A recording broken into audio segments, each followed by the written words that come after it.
So as startups evolve from small, agile teams to growth-oriented organizations, there is this need for strategic people management. And this becomes a lot more critical at this stage. At the early stages, many startups focus on product development, they focus on market penetration, even financial viability. But once they get to this stage of product market fit, people's strategy becomes a lot more important. Welcome to Tech Uncensored. Hi, everyone. My name is Hessie Jones, and today we're tackling the question, when do startup founders need HR? So while network connections, HR hacks work as band-aid solutions to get a startup to where they need to go, the growth stage offers a greater mandate. So to acquire great talent, to effectively manage this expansion, and to develop a culture where employees actually feel connected to the company's mission. And the most important thing is to actually scale responsibly under the law. So properly building your infrastructure for HR allows your organization not only to grow and scale, but it develops this level of sophistication and care for the business and the culture that you're actually developing. And when you invest in HR, what you'll see is improved employee satisfaction. You will hire the best talent, you will retain the best talent, and overall, your organization health will be apparent. So I'm pleased to welcome Beth Nevins, who is the founder of Developa.io, and she's an experienced leader in people and talent management. And so we're going to examine the transition from a founder-led HR hacks to professional HR practices. And we'll start to discuss some of these things about the benefits of what HR can drive, while also ensuring long-term sustainability for the company. So for founders who are navigating this complex landscape of people management in their high growth environments, this session will show you how to build resiliency in a cultural driven organization that will ensure your long-term success. So welcome, Beth. Thanks, Hessie, for that amazing introduction. Yes, my name is Beth. I'm founder of Developa.io, and I'm based in London. So what do? We support founders and the founding team in seed to Series C venture capital-backed tech startups, and specifically across the people and talent expertise arena. There are three sort of core services that we really help with. One is candidates and the talent strategy that comes with that, and actually sourcing talent for the founders. The second one then is more on people projects or consulting, bringing in strategy around good design as we scale regarding people and talent. And the third thing that we support then is coaching, which is more on leadership development, and specifically a founder program that levels them up on their recruiting and leading leaders capability. So that's us. And I love the idea that you said founder HR hacks. Can't wait to get into that. There's plenty of them. No, exactly. So I would say you have the credibility and the chops to actually answer a lot of these questions. Okay, so let's start about the definition of human resources, because you and I had a discussion earlier that this term is actually a little bit antiquated. So tell me about it. Yeah, I mean, personally, I'm not fanatical around language, although I see the value in changing that over time. So let's break this down. So traditionally, when we think about work and how work used to operate more in the industrial sense, there was a lot of focus on output and productivity and measurement. So traditionally, HR supported, productivity, efficiency, administration, back office type support, and so forth. But now the shift is focusing much more on what's called PX, which is people experience. And the irony of that is focusing much more on cultivation rather than purely focusing on measurement. So what goes in to enhance that output, and ideally the outcome of what we actually want to get in the right way for sustainable growth. So people experience is all about good design and healthy design around that input, the enablers to cultivate high performance. The only place that I focus slightly different to some of the people in my community is some people would equate PX to people first in their definition, where I personally would say that PX and people experience is all about alignment. There's no first involved. It is aligning the business need and the people, the employee team need at the same time that gives us the best outcome, having weighed up all needs and all trade-offs involved, and the right design that goes with that is important. So yes, there's a new branding. I think that's important. Historically, HR has been seen and has certain associations with that language. So I think it is healthy to have a new brand and a new definition of the way forward for people, teams, and the value that they can bring. That's excellent. Thank you so much. And I'm happy to hear that this has evolved as we discussed. It's always been one-sided, and the goals of the organization tend to I guess be prioritized against compared to the health and happiness of the organization overall. So I'm glad to hear that that has changed. Okay, so let's tackle the first question. So there are founders that wear multiple hats in the very beginning. So they take on many tasks, including the role of HR, or even, as you say, people management, despite the fact they don't even have any real training. So they bring on their co-founders, they bring in employees, they establish these contracts and processes used, but they may not necessarily be compliant. And so like the role of HR may actually be either outsourced or it's actually attributed to, let's say, one of the senior managers' roles. So at this stage, what kind of responsibilities should, let's say, the person that's executing on this role have? All right. Well, it depends on the stage. So I would start very early onwards and be sensitive to my risk appetite. But very early on, if the founder is pretty much 0 to 1, and what I mean by that is fundamentally the most critical thing for that business is do or die. So they want to prove the market potential by having early stage customers with a minimally viable product. So they need to build that in the beginning. So what that means is the fundamental concern at this point, to be very honest, is talent, it's hiring. So what can HR help advisory at this stage is fundamentally getting them to understand what stage fit is. And in the very early days when they're finding their founding team, in my opinion, stage fit is pretty much synonymous with the word culture at this point. So what I mean by that is fundamentally this one thing. So let's just say we were using the recruiter as an example, and a recruiter was coming into a seed stage or a very early stage company. We're interviewing them and we're saying to them, okay, so you need to find us some people. What do you need fundamentally that you think is the lever to help us find these people? Their answer will be tooling.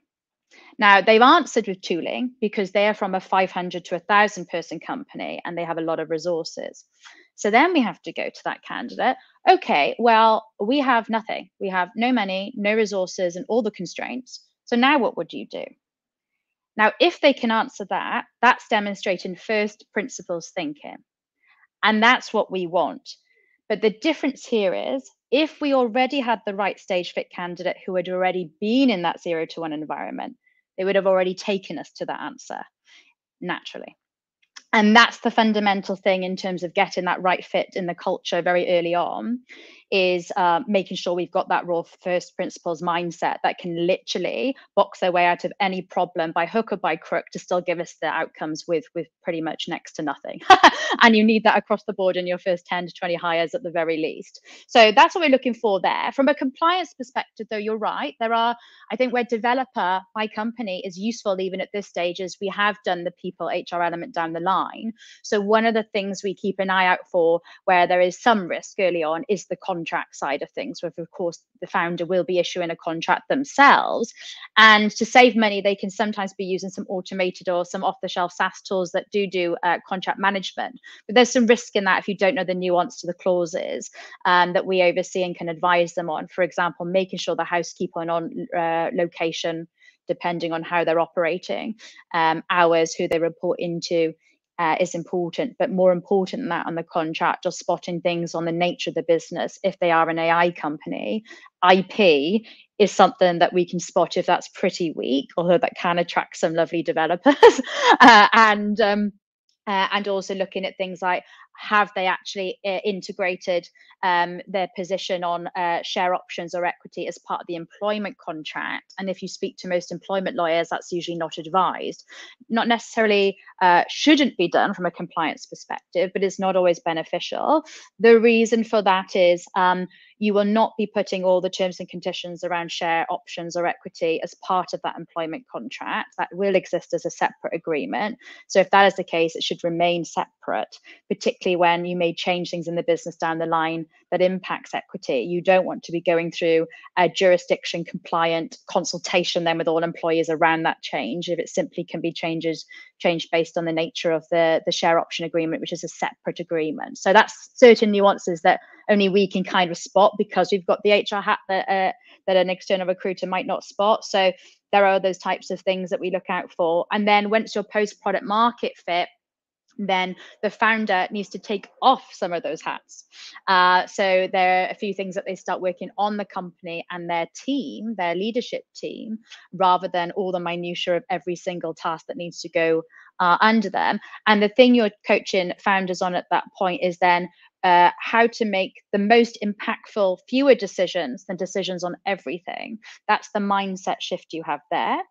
And then the role of HR and the skills they can bring as you're scaling is focusing on a few things, not just the obvious lifecycle management, what I call people operations design, training and compliance, but they are very useful for three things. One is business partnering with managers, particularly when you may have a lot of first-time managers that come with scaling startups, and that's a benefit of joining those types of companies. Two is they should have good change management skills, ideally better than most, because the rate of change now is growing at different rates across multiple teams and could be in different territories. And that's a lot to control and facilitate leadership to keep an eye on how we have a bit more consistency and how we manage the rate of change and navigate through that going forward. And the third skill set that HR or people can really bring in this scale-up transition post product market fit is being able to speak different languages of different teams and different microcultures and territories, but also interpret the languages to each other and bring those perspectives in the same room then when making decisions. And the reason that becomes very important is not just from multi-functions, but actually the founder will no longer necessarily be day-to-day with employee number 87, 104, for example. And you want to make sure that there's not a disconnect of their perspective still being facilitated and brought to the table when we're trying to make those decisions. So as I go back to my original point on PX and the evolution, it's those perspectives that we can bring to the table together, and facilitate that is really useful as you scale. Okay, that's great that you're able to actually show the distinction and on how that role changes over the different stages. Let's go back to, let's say, the company size where you are very small. So you could be you and your co-founder, or you can have, let's say, up to 10 employees. What are the key things or HR elements that founders cannot absolutely neglect in this stage? Because regardless of budget constraints, these are the things that they must have in order to minimize their risk down the road. Yeah, I mean, they will have to spend money on a contract. So I think that that's the first thing that they should seek some advice on. And okay, they may decide to use an automated tool or get some, legal advice from an employment lawyer to build you one. But I think that that is spend that you can't avoid, contractually, up front. So I'd say that's the sort of main thing. And potentially, depending on the nature of the business, you may think it's very important even to have an NDA. We've seen how some companies around competition, particularly in AI, and how competitive some of these things are, that can be very important in technology. So I think, there's two key areas where spend would have to go on from a compliance perspective. And then I think, to be honest, I say this throughout, that talent who you hire in is the make or break regardless, because they design the strategies. But very early on, right? If co-founders don't align, and haven't got the same goals, they may break down. But if you have not got the right talent in the first sort of 0 to 20, you're not getting anywhere anyway. So working out how you can use that budget creatively is going to be important on getting the right initial founding team. Now, you may hack it and leverage your investors, other founders in your network. You might have to hustle, get creative with what you can do with, the best agents or search people. Where is it equity? Is it that we make an agreement down the line that we can give them more roles in the future? Is it that we can do some sort of collaboration? But get creative in terms of trying to see the long-term partnership or opportunity that could be created with suppliers that gives you the best, more cost-effective strategy. Leverage your existing team to be recruiters for you. 3 people may have 10 connections each. There's already 30 connections you can sort of tap up. So it's really making sure that you're leveraging your inner, your outer circles as much as possible. And, there's also the skill in being a great communicator. If you can't translate that vision on free platforms that are to your disposal, and articulate that really well from a copywriting perspective, then it's very hard then to attract the people that you need when you've got low brand. All you've got is yourself and your words. So that's really important to really refine that articulation as early as possible. That's a really good point, because I think in the age of social media, this is one of the best Yeah. ways to actually, when I say hack the HR role, it's actually doing that on LinkedIn, etc. And you're talking about a little bit about the importance of brand and how that gets established very early on in developing some of these early messages on social media, and how that starts to define you not only as founder, but founder of what kind of culture you're planning to develop. Yeah, I agree. I mean, I tend to be more intentional brand a little bit later down the line, because I think a founder goes through such a transition of who they are and then how that plays out in the business. That's something that is even a separate offline exercise, to be very honest, that you need a safe space with the founder on to do that. Right. And that's more a coaching conversation. But you're right, cash is king, but these days content is also king. The Yeah. strongest brand these days will tend to win. So you need to be thinking about that far earlier than before, where, okay, first of all, you've got to have a good product. No matter how good the marketing is, if the product's not great, so please don't, spend all your time on LinkedIn and not on the product. But it is important when you're thinking about building up that awareness a bit earlier than you might have done, or your personal brand, to attract. Yes, I mean, the challenge is it's a self-perpetuating like prophecy. Everyone's on there, so you've kind of not in the game or part of that game. You're kind of behind through the peer pressure, whether you like it or not. So you kind of, if you don't want to beat the game, you kind of have to join it at this moment in time, the way social media is going. So it's kind of something we can't ignore these days. You're helping me segue into the next question, which is really about the role of, as you say, people management, and how to help startups attract and retain some of the top talent, especially now with I guess technology evolving the way it is, and the skill sets also changing every single day, and the requirements, and also the cost of getting some of the top developers out there. What would you say the role of people management would be at this stage?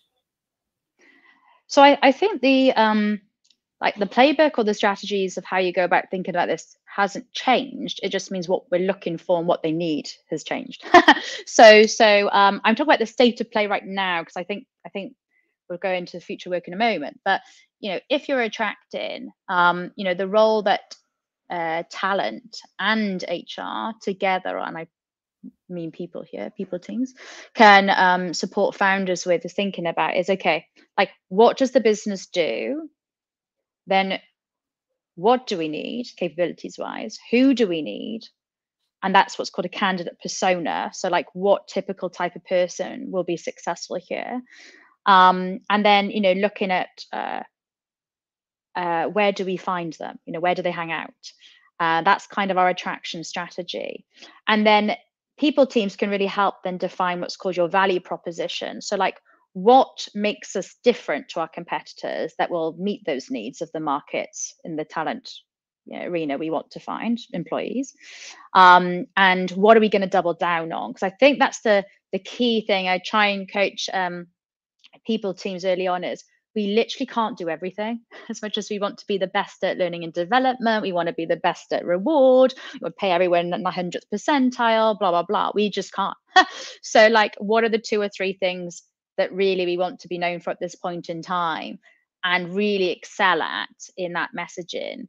In addition, of course, first and foremost, the vision and mission early on is where you kind of need to focus the playbook on at that stage in time. And then ironically, there's like 2 roles really with first time founders and the recruiter skills that you need to look at with attraction.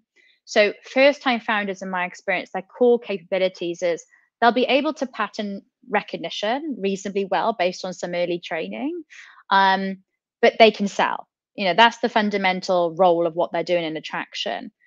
And what that means then is that the mantle on the recruiter and expectation of their responsibility is massive. So founders need to hire absolutely unbelievable recruiters because they need to do the following. They will probably have very high weighting and experience then to have to navigate through the situational relevance. Have they actually done the right projects, the right technologies? They will be fundamental in EQ and leveraging that through their training experience, which the founder won't have yet, in terms of assessing for risk, assessing for motivations of the candidate, assessing for that stage alignment, asking the right type of questions, which is situational questions, behavioral questions, different techniques they'll need to deploy. So they're doing a lot of assessment and being relied on for that. Plus then doing a lot of selling themselves too. So that's the big mantle that good recruiters need to be used for, which is why you need to be very careful early on that you get an absolute A player recruiter partner with you, because they play such a bigger role than the founder capability may be at in that point in time. Now, that's not all founders, but there is a big gap there sometimes in the training that's needed because they may not have done that before, simply through not enough candidates through yet to be able to build that recognition up. And then on the retention side, that's where the founder and the people team play a big role together, and that's on a wider strategy. But you're thinking a lot more on, if we're thinking of what's called people as a product, so the company as a product. In the beginning, you're focusing much more on acquisition and activation. Can we get them to be effective through onboarding and do their first sort of impact piece? But the longer term thing about retention is, are we improving impact as kind of like a North Star? And in doing that, then it is this cultivation piece of thinking about their engagement that leads to sort of performance and retention. How do we think about then the enablers to that through, management training, development, all these other things that we have to start looking at well-being at different varying pinpoints. But again, all of the retention piece comes down to a bigger strategy piece of how far the business needs to retain people, which is a very commercial discussion to be had. And there are different unique business needs at different times based on whether a company should be restructuring or redesigning. And I don't mean right sizing or over hiring, that's a separate problem. But what I mean is the org design of where we need to put people in different roles at different stages of time based on whether you might want to, I don't know, be moving from mid-tier customer to enterprise all of a sudden, to go from X ARR to something over time. That's an entirely new business strategy that's going to fundamentally impact the business on a big level. So that will impact existing hires and how you look at retaining them and perhaps skilling them to be able to move to enterprise clients, for example. And then fundamentally bring in a whole other set, which may impact then, retention and what they may need. Those new hires coming in as well. So it's super multifaceted once you get into the retention piece long term.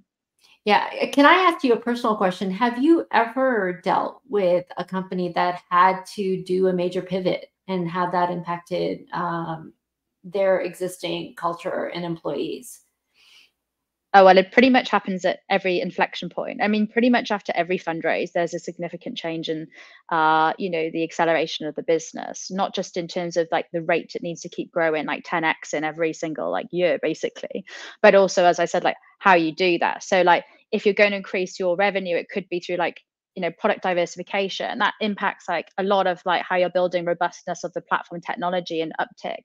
As I said, it could be like different customer segmentation or a customer base that you start going into, and they may need different features or different needs. It could be simply then just selling the same product, but then into multiple countries. So all of a sudden you've got different cultures all coming in, and that impacts people of how they, work with diverse talent and teams in different time zones, and all the rest of that comes with scale. So this has happened operationally just through like organic growth and like success in that way. But then you also have it in the state of play that we have post-COVID world, which has been a lot of overhiring, as we've seen. I don't need to tell you about that. Like that's that's everywhere, and that and there is a change and shift of focusing a lot more on performance right now and what we can get, and going back to those lean core principles and less is more and so forth.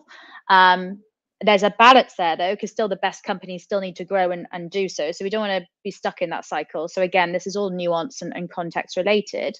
And yeah, I've been part of that. I've been part recently of a company I cannot name, but 100 million plus in funding, and came in and did an audit for the board, and a complete whole, the entire strategy didn't fit the commercial, the business model or even the commercial direction. So that needed a whole new strategy and right sizing that comes with that, to take the business forward in the right direction. That was ultimately the right thing for the right people who stay there, and the right thing for the company to survive. Okay, that's it's par for the course. I'd say as technology ebbs and flows, and as technology companies start to get into this fray of uncertainty, then I guess uncertainty becomes the norm, I would say. So let's.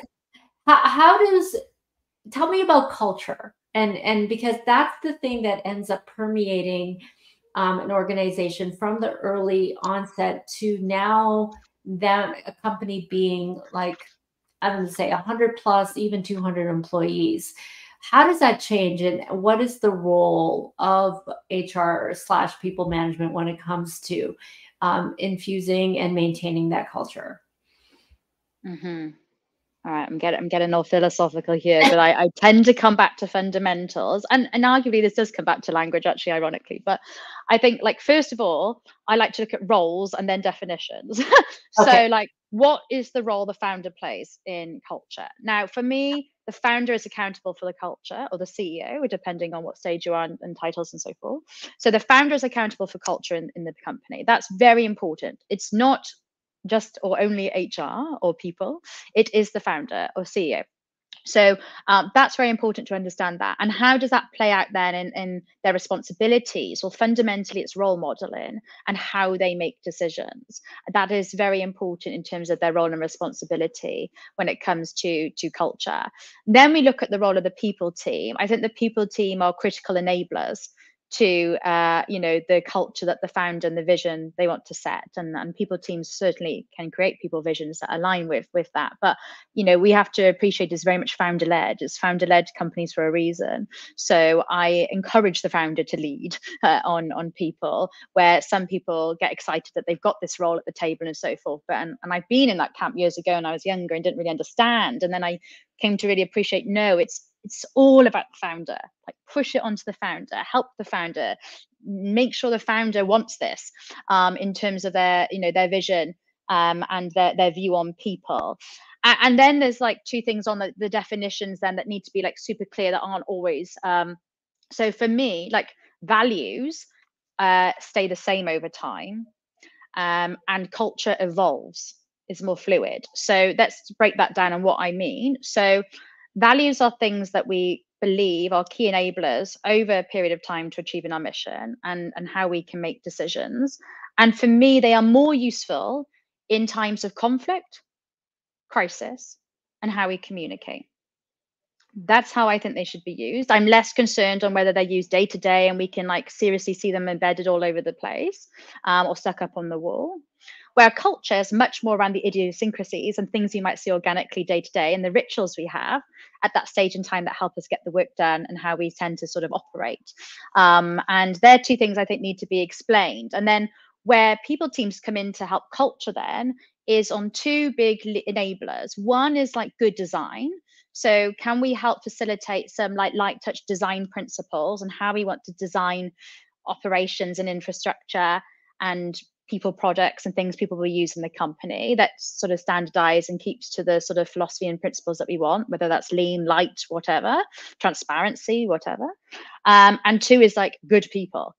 That's the people role in culture, as I keep going back to these inputs obsession that I seem to have today, is, making sure that we are the gatekeepers, or focusing attention there on making sure that we bring in great people that align to then build those systems and teams that we need to take us forward. And with that, then some people argue that culture is defined by the lowest level of behavior that you will tolerate. Well, that's when we think about good people and standards. That's where people teams can really help with standardizing what is our definition of high performance and low performance and so forth, and standardize that across the company. That's great. That's great. I like how, like you were even talking about how culture develops organically, and that you don't necessarily sit around a table with your co-founders to define your mission and vision without infusing an understanding of what is the kind of company you want to create. I wonder if those are the discussions that are even had at the very early stages. Yeah, I think culture is organic, but it's, again, I don't want to contradict myself too much, but it also has to be a little bit intentional, as I said. What is the target state that we might want to be going through operationally, and again, culture is the rituals and changes that might need to happen to make that happen. And again, let's say culture is intentional in the sense that I go back to some of that stage fit synergy. We don't want to hire people that can't unblock themselves early on. And that's quite important then in the culture that you might want, and how that looks and feels, and how we do things early on in the company too. So I think you need to be a little bit intentional for what you're looking for and how that may play out at the stage in time. But again, it's likely to form very early on in that DNA around the founder behavior in any event. And that's the beauty of early stage performance. It's just so visible. Mm-hmm. Excellent. That's a great answer. Okay, so I have one more question for you, Beth. Okay, so for companies who haven't invested in developing a lot of the stuff that you're talking about, the practices, some of the policies, what kind of risk do they run into, and how can they catch up?